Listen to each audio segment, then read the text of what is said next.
El mensaje de hoy lo basamos en un anuncio que un ángel hizo hace casi 2000 años. Y vamos a usar el pasaje del libro de Lucas, capítulo 2, versículos 10 y 11. Lucas, capítulo 2. Si usted quiere buscarlo en su Biblia, pero de todas formas lo tenemos ahí en la pantalla. Lo leemos. Dice, pero el ángel les dijo. ¿A quién les dijo el ángel? Si usted lee ahí en Lucas, hay un grupo de pastores que estaban ahí haciendo sus quehaceres, su trabajo. Y el ángel les interrumpió, o sea que este es el anuncio del ángel. Y le dijo, no temáis, porque aquí os doy nuevas de gran gozo, que será para todo el pueblo, que os ha nacido hoy en la ciudad de David un Salvador, que es Cristo el Señor. El anuncio que el ángel traía para los hombres, y hay otra versión de la Biblia que dice, será buenas nuevas para todo el mundo, que ha nacido en la ciudad de David un Salvador, que es Cristo el Señor.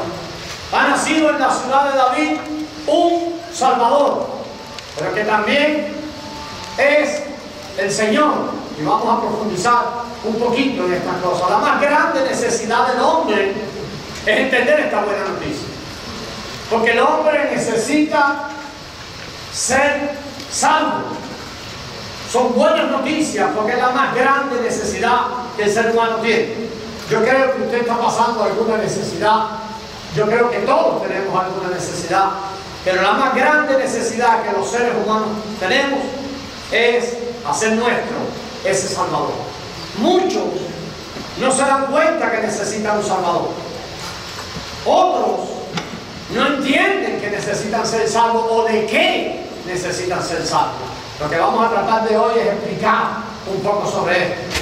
Necesitamos un Salvador, necesitamos ser salvos. Lo que vamos a hablar un poquito es acerca de qué nosotros tenemos que ser salvos. Y vamos a profundizar un poquito más, pensando en lo que esa salvación trae al ser humano. Así que esas tres cosas las vamos a querer explicar esta mañana.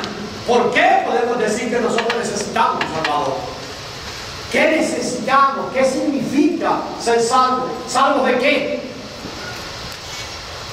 Y lo que esa salvación trae al ser humano.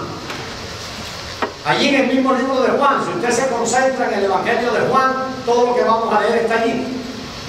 Los samaritanos escucharon a Jesús hablar y después salieron diciendo, este Jesús es el Salvador del mundo. Vamos a hablar de Jesús como el Salvador, el Cristo. Este Jesús es el Salvador del mundo. Juan en todo su Evangelio presenta a Cristo como el Salvador del mundo. Y fundamentalmente en tres aspectos maravillosos. Usted lo tiene ahí en su libro, en su brochure, pero vamos a repasar esos tres aspectos. Son tres aspectos que usted ha conocido. En primer lugar, Juan presenta a Cristo como el Cordero de Dios. Juan presenta a Cristo como la serpiente de bronce. Y Juan presenta a Cristo como el grano de trigo que cayó a tierra. Son tres aspectos donde Juan usa y el Espíritu Santo inspira a Juan para hablarnos acerca de Jesús como el Salvador. Pero cada uno de ellos es un aspecto distinto de la salvación que Dios nos ofrece. Por mucho tiempo hemos mirado la salvación como el acto divino de salvarnos del infierno. Y muchas veces nos hemos quedado allí. La salvación que Dios nos ofrece es mucho más que nosotros ser salvos de nuestros pecados. Por eso vamos a comenzar mirando el primer aspecto.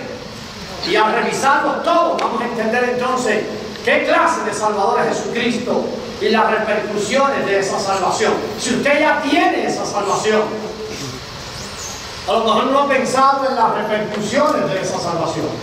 Pero si usted no tiene esa salvación, nosotros queremos hablar de la idea de Dios de salvarnos y por qué, y lo que eso significa para el hombre. El primer aspecto es Cristo como el Cordero de Dios. Si usted piensa un poco en el Antiguo Testamento, se da cuenta de que para pagar el pecado de los hombres siempre tenía que haber una ofrenda. Primero, ahí en el libro de Juan, el capítulo 1, yo lo tengo aquí en la pantalla, usted no tiene que buscarlo en la Biblia, pues si usted no lo puede ver, usted lo puede buscar. En el primer capítulo de Juan, en el versículo 1, en capítulo 1, perdón, el versículo 29, cuando Juan vio venir a Cristo, dijo así: el siguiente día vio Juan a Jesús que venía a él y dijo: he aquí el Cordero de Dios que quita el pecado del mundo. Jesús como el Salvador, como el Cordero de Dios, tenía dos cosas, o tenía una función principal. Dice allí que Jesús era el Cordero, ¿de quién? De Dios. Y que había venido para quitar el pecado del mundo. Mantenga eso en mente. Jesús es el Cordero ofrecido por Dios. Cuando nosotros hablamos de Jesucristo como el Cordero de Dios, piense que Dios tomó un cordero y lo ofreció para nuestra salvación. Cristo es el Cordero de Dios, quien resolvió. Y esa palabra parece muy balsera, pero es bíblica. Cristo Jesús resolvió el problema del pecado del mundo. Dice allí cómo se resuelve el problema del pecado. Había que quitarlo, había que terminarlo. Y dice allí que el Cordero de Dios resolvió el problema del pecado del mundo. Si usted busca en el libro de Hebreos, capítulo 9, versículo 22, hay un pasaje extraordinario que dice que sin derramamiento de sangre nunca habría remisión por el pecado. Para poder resolver el pecado de los hombres, alguien tenía que morir. Para poder resolver el problema de las acciones pecaminosas de los hombres, tenía que haber una ofrenda. Tenía que haber ofrenda que fuera con derramamiento de sangre. Alguien tenía que morir. Dice en el libro de Hebreos: sin derramamiento de sangre no hay remisión de pecado. O sea que usted y yo, el destino nuestro, ¿cuál era? Teníamos que morir como corderos para que entonces pudiéramos ser perdonados. ¿Pero qué hizo Dios? Dios tomó su propio cordero. ¿Cuál es el Cordero de Dios? Jesucristo es el Cordero de Dios. Entonces usted puede entender y podemos entender que Jesucristo toma nuestro lugar y es ofrecido como ofrenda y derramaba su sangre para que entonces pudiera haber remisión de pecado. Todos tenemos el problema del pecado.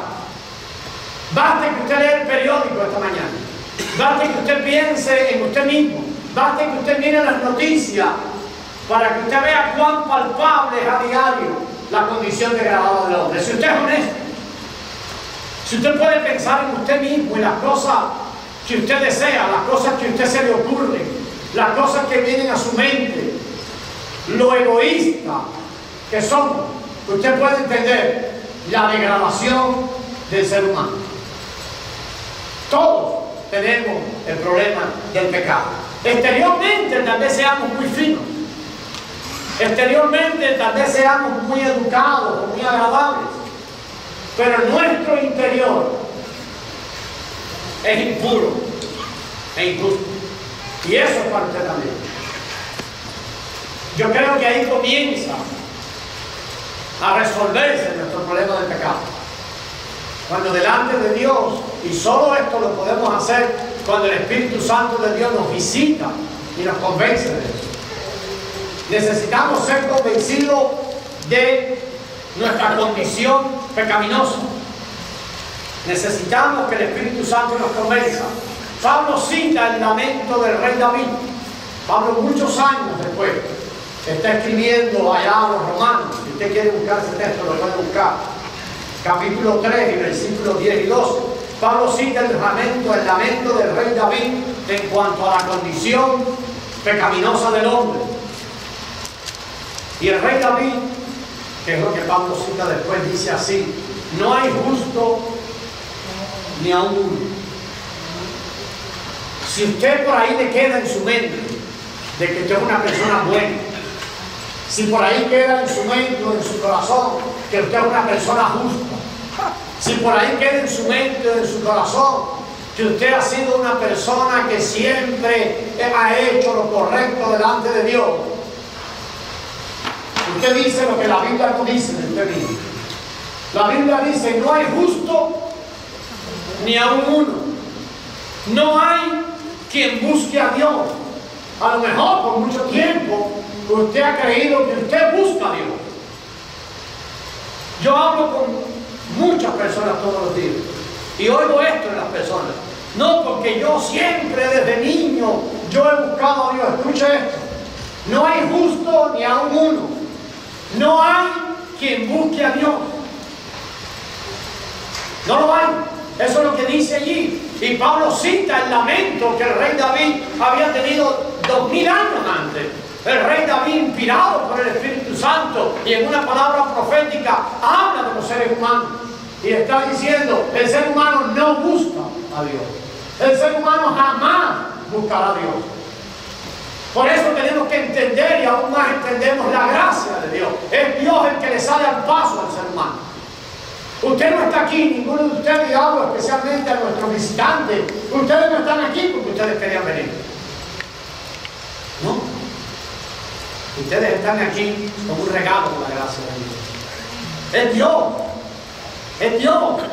Cuando el ser humano comienza a sentir alguna necesidad espiritual, es por una visitación de Dios. Aún tal vez usted está ahí sentado en contra de su voluntad, pero es Dios quien ha arreglado todas las cosas. Es Dios quien hizo eso. Es Dios quien busca al hombre en su inmensa misericordia. Así que entendamos eso. No importa el delito que nosotros cometemos. Estoy seguro que tal vez la gravedad de sus delitos delante de Dios puede no ser igual a la gravedad de mis delitos. Pero todos son nuestros pecados. Y todos merecen y requieren castigo de parte de Dios, quien es el único justo sobre esta tierra. Todos nuestros delitos, no importa. Porque a veces pensamos en delitos. Usted dice: yo no he matado a nadie, yo no he... No importa el delito. Todos los delitos delante de Dios merecen castigo. Y van a ser castigados delante de Dios. Pero por el gran amor de Dios para el hombre y su justicia, Dios salva al hombre del castigo por su pecado. ¿Qué hace Dios entonces? Envía su cordero. Dios trae a su cordero. ¿Para qué lo trae? Para que el cordero pudiese ser sacrificado, para que entonces el castigo de nuestros pecados sea puesto ¿sobre quién? Sobre el cordero de Dios, sobre Jesucristo. Jesucristo es ofrecido como una ofrenda para que el castigo de tu pecado quede sobre él y nosotros podamos ser sin culpa delante de Dios. Solo Dios podía hacerlo, hermano. Mire, yo quiero decirle esto: si usted piensa que usted ha vivido una vida justa delante de Dios, porque todavía seguimos encontrando personas así. El libro de Mateo, capítulo 5, versículo 48, habla de lo que Dios espera de nosotros. Tal vez usted lo puede buscar rápido. El capítulo 5 y versículo 48. Allí está la clase de justicia que Dios espera del hombre. Si alguno lo quiere leer. Capítulo 5 y versículo 48 de Mateo. A ver, ¿ya lo encontró? Léalo. Mire lo que Dios espera. ¿Qué dice Dios? Sed pues vosotros perfectos, como vuestro Padre que está en los cielos es perfecto. Déjenme hacerle una pregunta. ¿Hay alguno en este lugar hoy que se pueda clasificar tan perfecto como Dios mismo es perfecto? ¿Verdad que no? ¿Ninguno? ¿Y los que tienen a Cristo? El Cordero de Dios, cuando los hombres se quieren esconder detrás de su propia justicia, tienen un problema. Porque Dios dice: ok, pero espero a alguien de ustedes. Sean ustedes perfectos de la misma manera que Dios es perfecto. Entonces nos damos cuenta y Dios levanta esa palabra para que nosotros nos demos cuenta de la necesidad de que el Cordero de Dios fuera ofrecido por nosotros. No tenemos ninguno de nosotros nada que ofrecer. El profeta Isaías, muchos años antes, tal vez 1500 años antes, el profeta Isaías decía: todos vosotros se descarriaron como ovejas, cada cual se apartó por su camino. Eso es lo que el hombre ha hecho. Eso es lo que usted ha hecho con su vida. Usted ha vivido con su vida. Eso es lo que yo hice con mi vida. Hasta el día en que Dios me salió al paso y me hizo ver esa verdad. Dice: todos vosotros se han descarriado como ovejas, cada cual se apartó y escogió su propio camino. Hasta el día de hoy, hasta el día que usted se encuentra a Cristo, hasta el día de hoy que usted haga suyo lo que el Cordero de Dios hizo, usted ha estado viviendo según su propio camino. Cada cual se apartó por su camino. Pero dice la segunda parte de ese versículo: mas Jehová cargó en él. ¿En quién? En su Cordero. Cargó en él el pecado de todos nosotros. Entonces Jehová trajo su Cordero, Jesucristo. Entonces cuando el apóstol Juan presenta el plan salvador de Dios, presenta primero el primer aspecto a Jesucristo como el Cordero de Dios. Aquella ofrenda, Jesucristo ofrecido como ofrenda, lo cumplió Jesucristo, el Cordero de Dios, símbolo de qué? De la perfecta ofrenda por los pecados del hombre. Déjenme decirle algo: ¿por qué usted no sirve como ofrenda? Porque también a alguien se le puede ocurrir: pastor, pero yo podía hacer si yo me decía eso, pero la verdad no, porque la ofrenda tenía que ser una ofrenda sin pecado. O sea que nosotros ni siquiera servíamos para ofrecernos como ofrenda. Por eso Dios, en su inmensa misericordia, que decide venir Él mismo en la persona de Cristo y ofrecer la perfecta y justa ofrenda por el pecado del hombre. Cuando Cristo estaba muriendo en la cruz, Dios quitó. Nosotros tenemos demasiado problema con el pecado hoy. Dice: para eso apareció el Hijo de Dios, para quitar el pecado del mundo. ¿Cuál fue el destino que Cristo le dio al pecado en la cruz del Calvario? Lo quitó.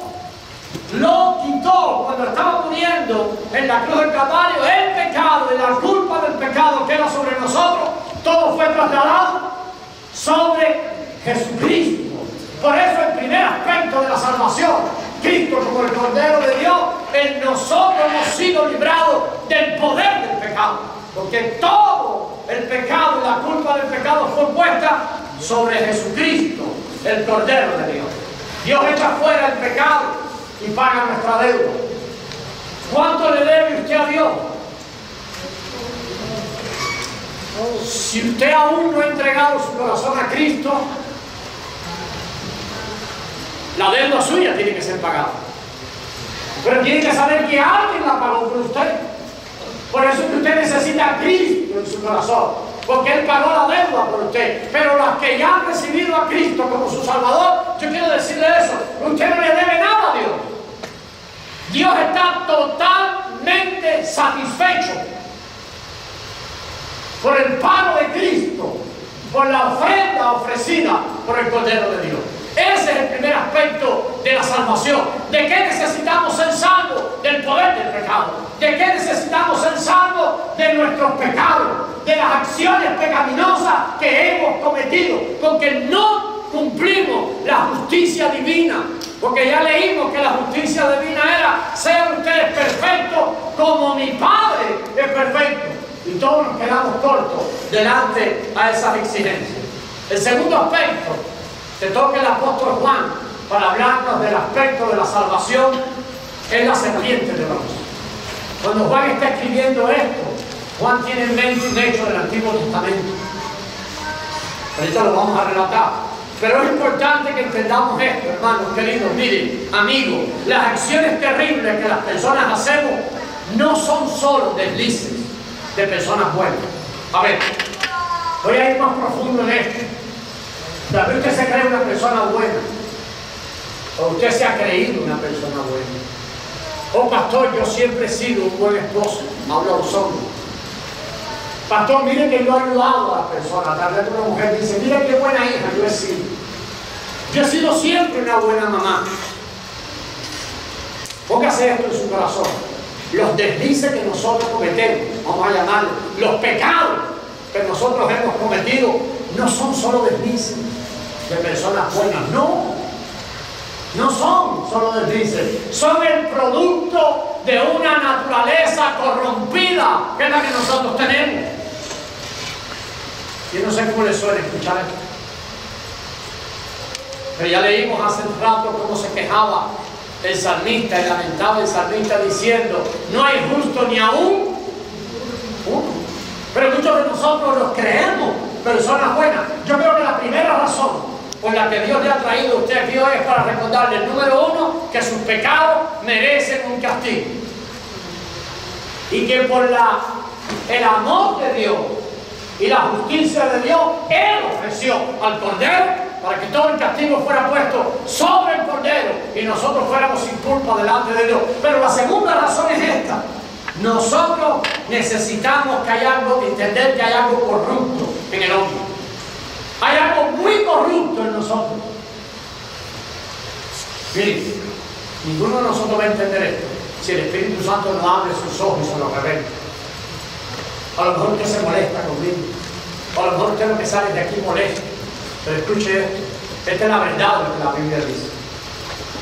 La verdad de lo que la Biblia dice es que hay algo muy corrupto en nosotros, que es el origen de las acciones pecaminosas que nosotros cometemos. Cada uno de nosotros tiene una naturaleza pecaminosa. Naturalmente, cuando nacemos, traemos en nosotros una naturaleza pecaminosa. Nosotros no somos pecadores porque cometemos pecado. A ver, nosotros no somos pecadores porque cometemos pecados. Nosotros cometemos pecados porque somos pecadores, porque nacimos corruptos, porque tenemos una naturaleza pecaminosa. Muchos hombres siguen sin entender esto. Muchos aún entienden el aspecto de la salvación, de que Cristo fue ofrecido para que la culpa de nuestros pecados cayera sobre Él. Eso lo entendemos. Pero no entendemos que en cada uno de nosotros hay una fábrica de pecados que sigue abierta.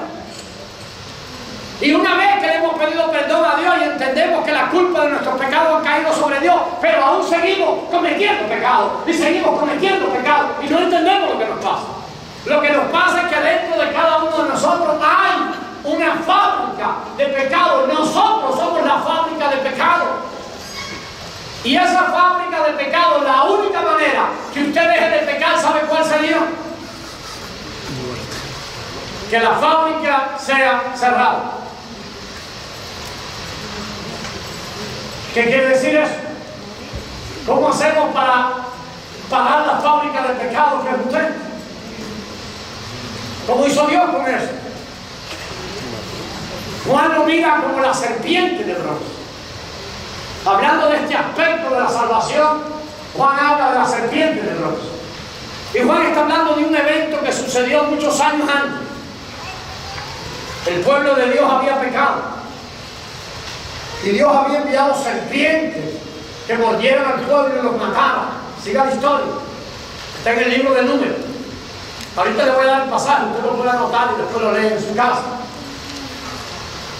Y Moisés fue a Dios y le dijo, ¿cómo hacemos para que pare esta mortandad? ¿Cómo hacemos? Y Dios le dijo una solución. Le dijo, construye una serpiente de bronce y levántala en un asta, en un poste. Y todos los que miren a la serpiente de bronce vivirán.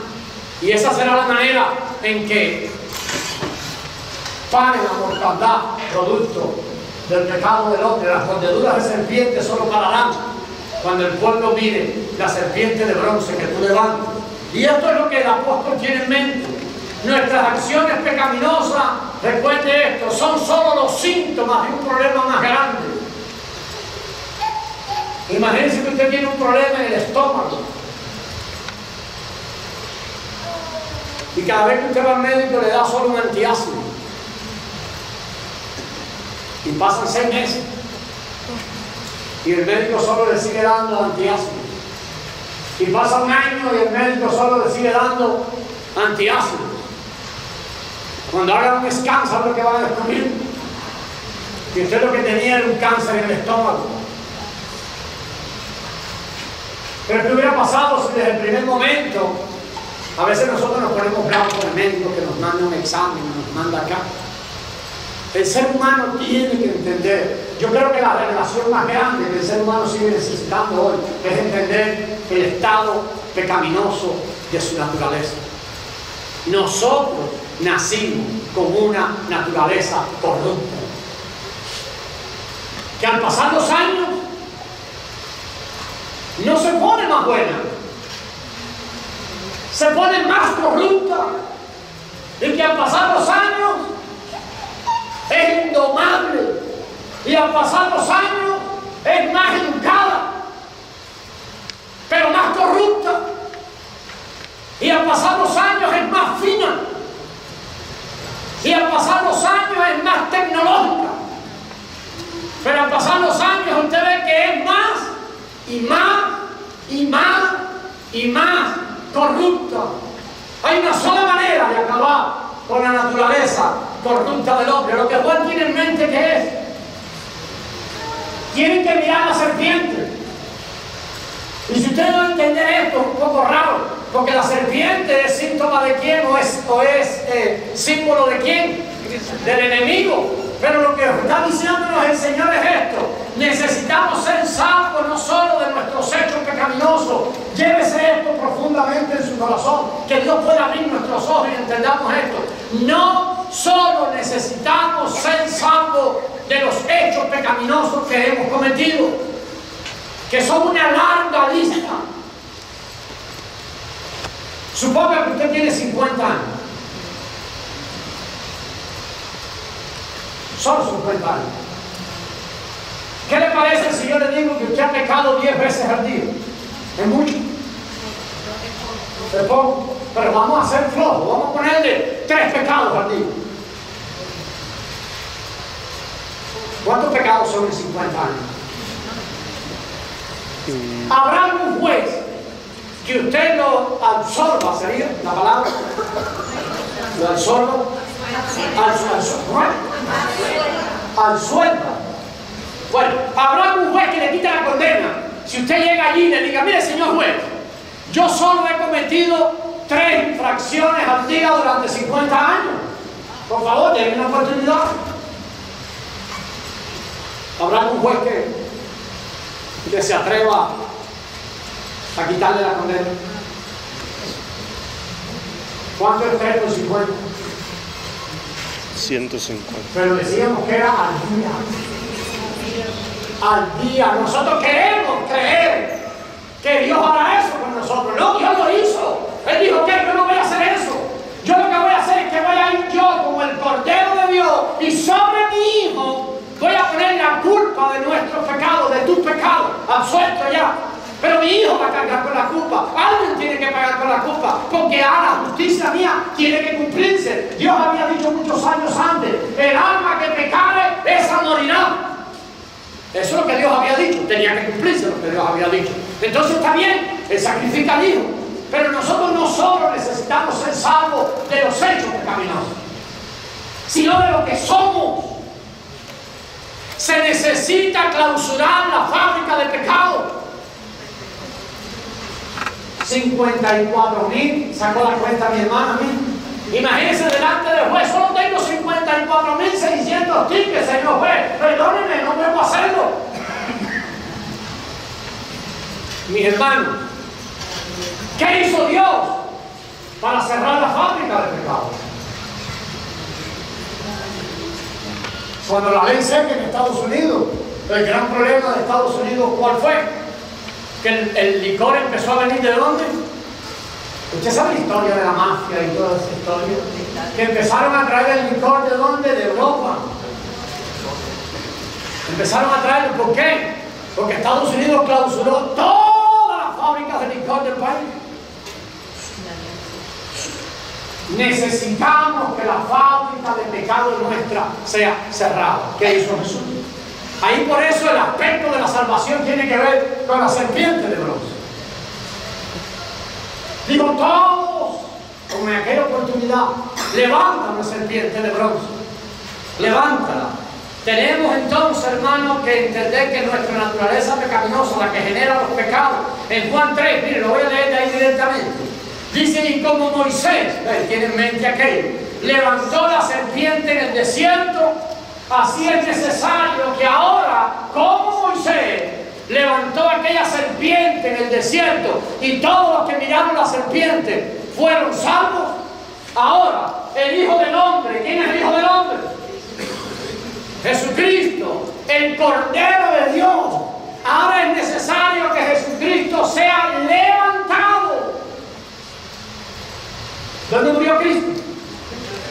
En la cruz. Para que Jesucristo sea levantado y todo aquel que en Él cree tenga vida eterna. Este aspecto de la salvación de Cristo nos ofrece es tremendo. Israel pecó, le decía que está el número 21 y Dios envió a la serpiente, ¿verdad? Moisés levantó una serpiente de bronce para que cuando las personas miraran, vivieran.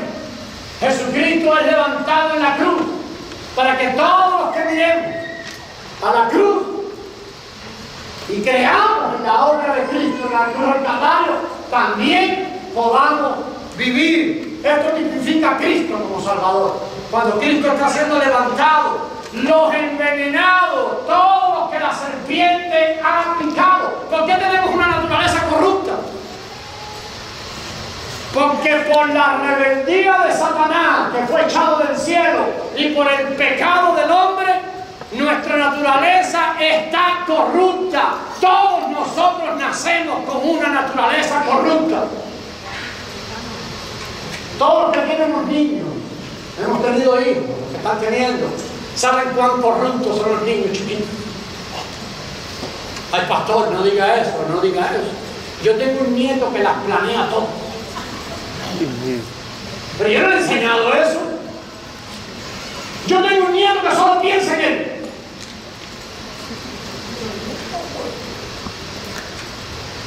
Si le voy a dar algo a la hermanita, dice, a mí. Y yo le digo, niño, hay que compartir. Y se queda así, por el poco rato, y se abuelito le regala a mí. ¿Quién le enseñó eso? ¿Quién lo enseñó a morder al hermano?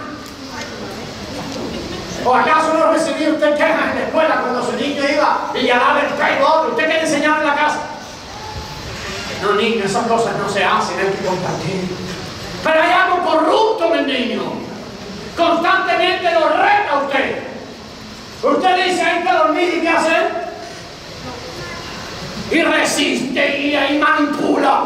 Pero usted no se lo enseñó. Nadie se lo enseñó. ¿De dónde sale? El hombre ha sido mordido por la serpiente. Mire allá que resistiendo a los padres. El hombre ha sido mordido por la serpiente. Hay algo venenoso en nosotros.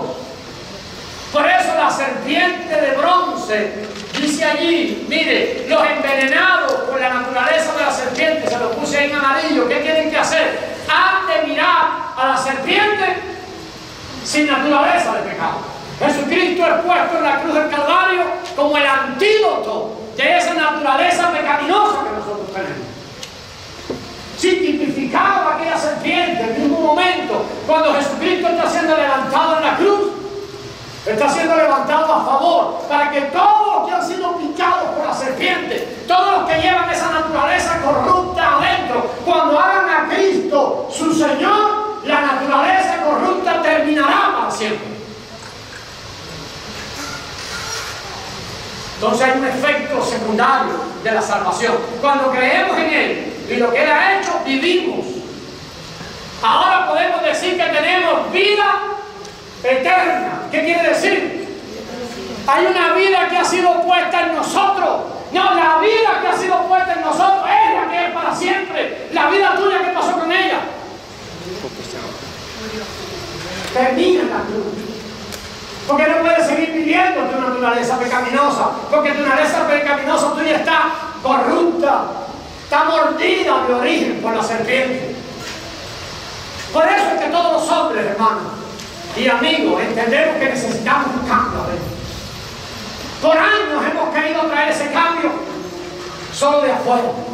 Solo de afuera. Por eso ninguna institución humana, llámele como le llamen, el mundo ha gastado millones y millones de dólares en programas diferentes para tratar de cambiar al hombre. Hemos hecho cárceles de todos los estilos. Hemos hecho programas de todos los estilos.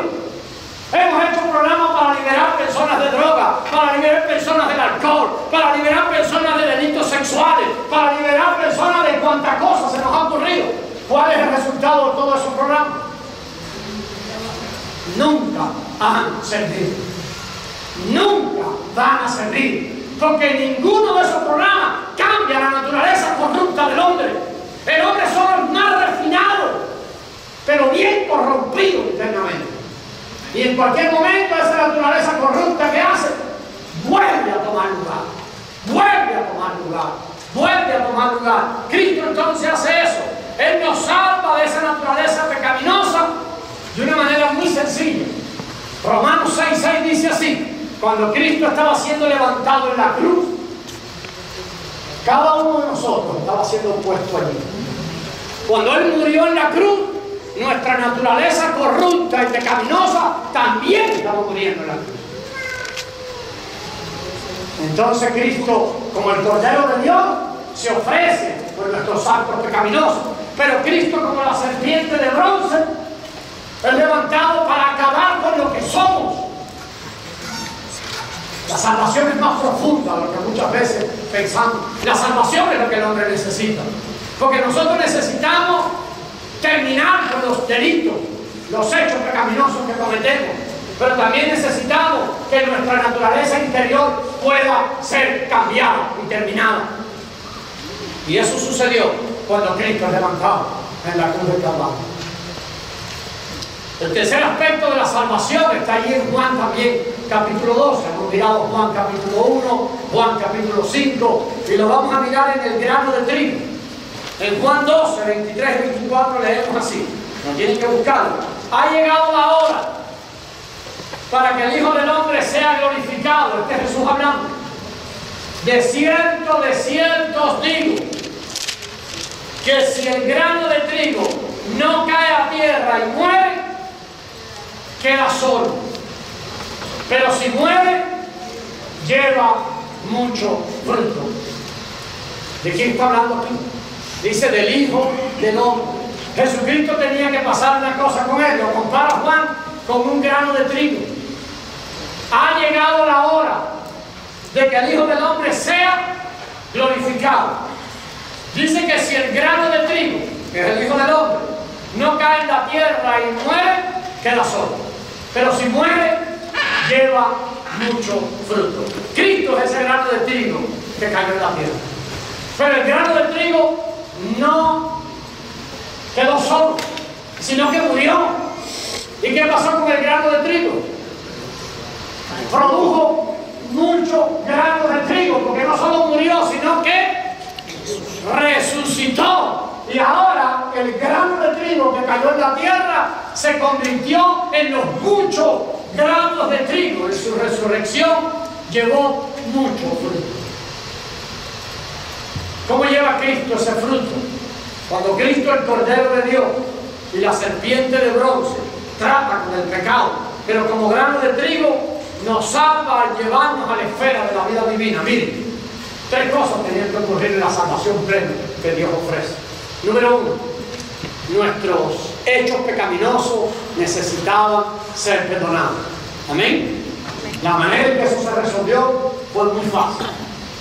Dios ofrece la ofrenda, o como ofrenda ofrece a Cristo. Toda la culpa del pecado cae sobre Cristo. Amén. Pero también nuestra naturaleza pecaminosa había que ponerle fin a la fábrica del pecado. como lo hace Dios. Nos pone a nosotros en Cristo. Cuando Cristo estaba muriendo en la cruz, todos nosotros estábamos en Cristo, para que entonces todos nosotros fuéramos muriendo también en la cruz. Pero ahora hay un problema, ya el hombre no tiene vida.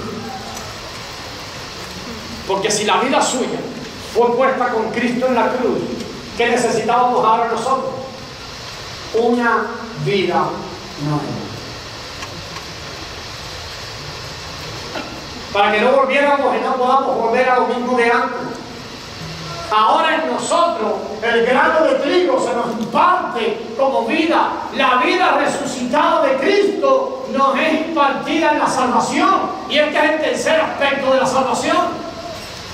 La vida resucitada de Cristo, su muerte nos rescata de una situación negativa, de la caída del hombre. Su resurrección nos introduce a una situación positiva. En la salvación vemos las dos cosas. Hay una situación negativa, nuestros pecados, nuestra naturaleza pecaminosa, pero hay algo muy positivo. La vida de Él fue puesta en nosotros. Hace un rato cantábamos eso. Cuando usted, hermano, es convencido de esto por el Espíritu Santo de Dios, no por lo que nosotros hablamos. Cuando usted se convence de nuevo por el Espíritu Santo de Dios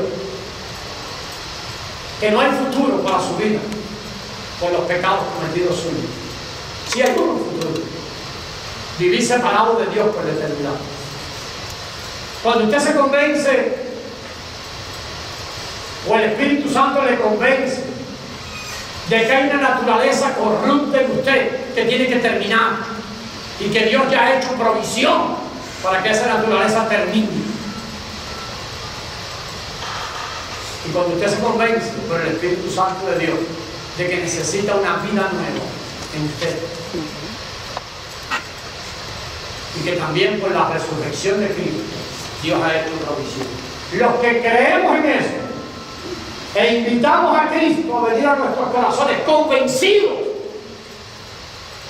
de que necesitamos esa vida nueva, pero no de que eso es producto de nuestro propio esfuerzo. Cuando los ojos nuestros se abren y podamos ver la obra consumada de Cristo en la cruz del Calvario. Muchos seres humanos están queriendo todos los días la salvación, pero la salvación por su propio esfuerzo. Jamás lo podremos lograr. La salvación es el producto de la obra consumada de Cristo en la cruz del Calvario. La salvación plena que Dios ofrece al hombre es salvarlo de sus actos pecaminosos, salvarlo de su propia naturaleza pecaminosa y poner la vida resucitada del Hijo, una vida sin pecado en el hombre, para que ahora el hombre pueda tomar de esa vida sin pecado que ha sido puesta en él el suplir de la vida todos los años que Dios le presta de vida. Esa es la salvación que Dios ofrece para el hombre. Los que creemos en Él nos convertimos en los muchos granos de trigo. Nos convertimos en los hermanos del Hijo primogénito. Hay un Hijo, el primogénito. Pero nosotros nos convertimos ahora en aquellos poseedores de la vida del primogénito. Somos los hijos de Dios. Dice Primera de Juan, el apóstol Juan lo explicaba de esta manera en otra de sus cartas, o en una de sus cartas, no en el Evangelio. Dice así: el que tiene al Hijo tiene la vida. ¿Quiénes son los que tienen al Hijo? Pastor, es que yo nací con el Hijo. Usted no nace con el Hijo, usted lo que nace con una naturaleza corrupta que lo aleja del Hijo. Tiene que haber un momento de su vida que usted escuche lo que está escuchando hoy. Tiene que haber un momento de su vida en que usted es convencido por el Espíritu Santo de Dios. Y tiene que haber un momento de su vida en que su voluntad sea movida a reconocer eso delante de Dios e invitar a Cristo a que entre a su corazón. Tiene que haber un momento en su vida. Si usted puede decir: oh pastor, yo desde niño no ha pasado nada desde niño. Eso es una mentira. Usted tiene que seguir creyendo que tiene que haber un momento en la vida en que los seres humanos seamos confrontados con esta verdad. Tiene que haber un momento en la vida. Puede ser hoy tu momento. Puede ser hoy, si eso nunca ha pasado, para que usted sea hecho un hijo de Dios. Todos los que hemos Juan 1:12 dice, a los suyos vino y los suyos no le recibieron. Mas a todos los que le recibieron le ha dado el poder de ser hechos hijos de Dios. ¿Quiénes son los hijos de Dios? Los que reciben a Cristo.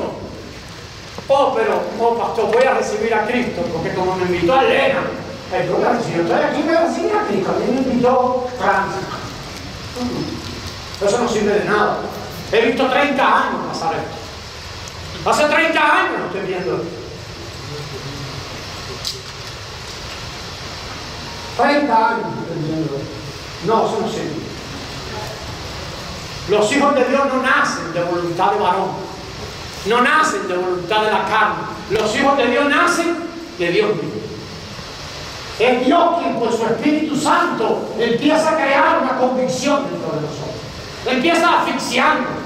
Empieza usted a desear, yo no quiero más esta vida que he estado viviendo. A lo mejor esa ha sido la situación suya. Es Dios quien empieza a provocar muchas cosas alrededor de tu vida y tú no entiendes lo que está pasando. Todo se te ha derrumbado alrededor de tu vida. ¿Ves Dios? En su inmenso amor que te quiere dejar, te va dejando, ¿sabe qué? Te va acorralando. Porque Dios cuando ha puesto la mirada de Él sobre uno, lo va a traer hacia Él. Entonces, ¿qué hace? Muy sencillo, empieza a acorralarnos.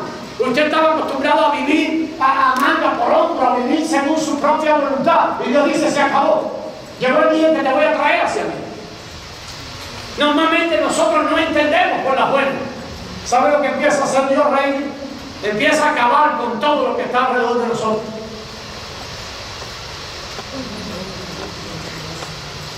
Tal vez esa es tu experiencia de hoy. Dios dijo, yo quiero tu corazón, hijo mío.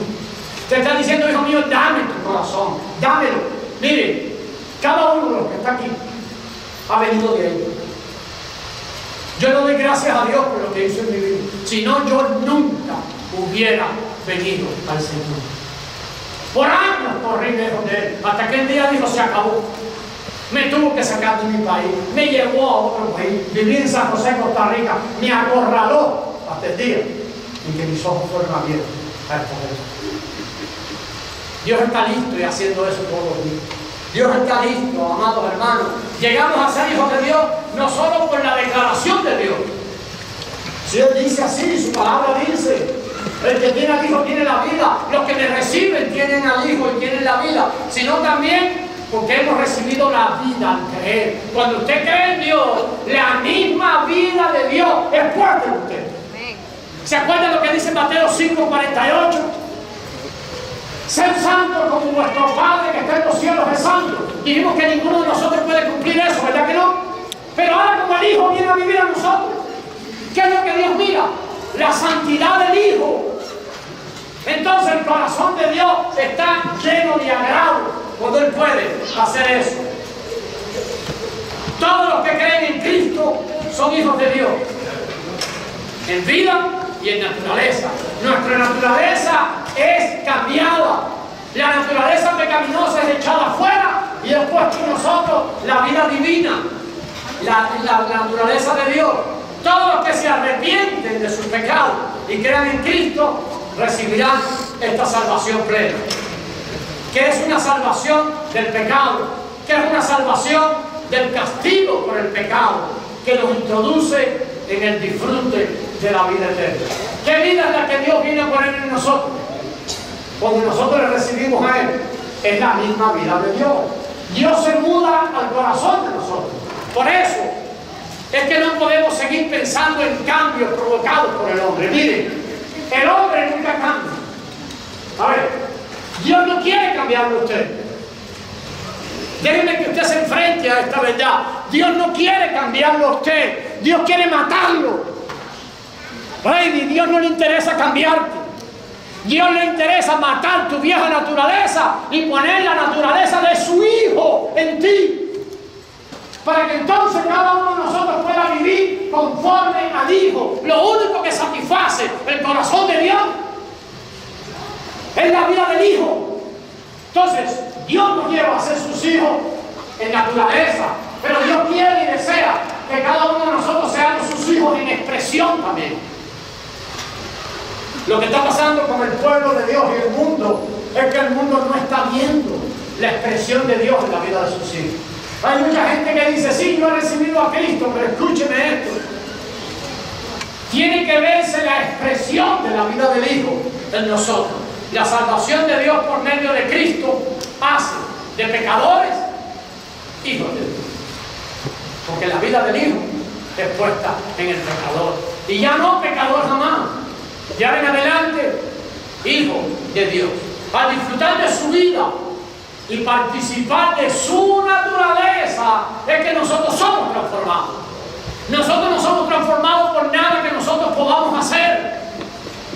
No. Somos transformados desde adentro. La vida del Hijo puesta en nosotros. Empezamos a disfrutar la vida del Hijo. Y cuando la vida del Hijo es naturaleza dentro de nosotros, va operando los cambios que usted anhela y los cambios que Dios anhela también. Ahora, Dios lleva a sus muchos hijos a la gloria. Hebreos capítulo 2 dice que Dios está llevando muchos hijos, productos del grano de trigo que cayó a la tierra, murió y resucitó. Los está llevando a la gloria para que seamos los muchos hijos, no solo en vida y naturaleza, sino también en expresión.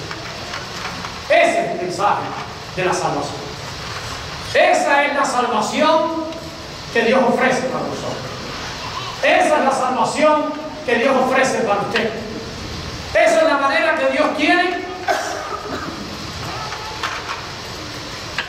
para cambiarnos, decimos algunos de nosotros. Esa es la manera que Dios tiene para transformarnos. Muy sencillo. Perdona nuestros pecados, pone toda la culpa sobre el Hijo, termina con nuestra naturaleza pecaminosa y pone la naturaleza del Hijo en nosotros.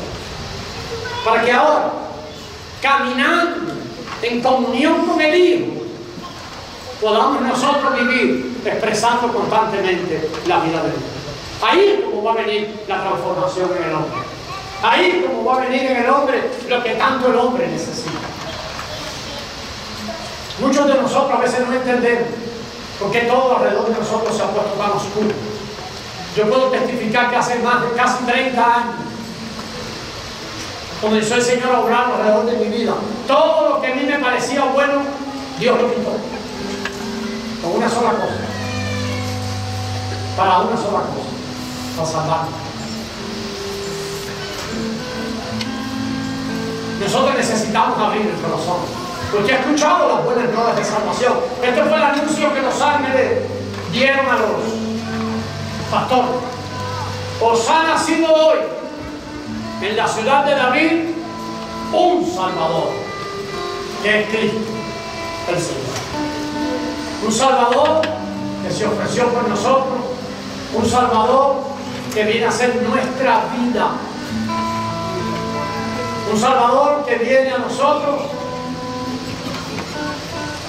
para convertirse en el Señor de nosotros.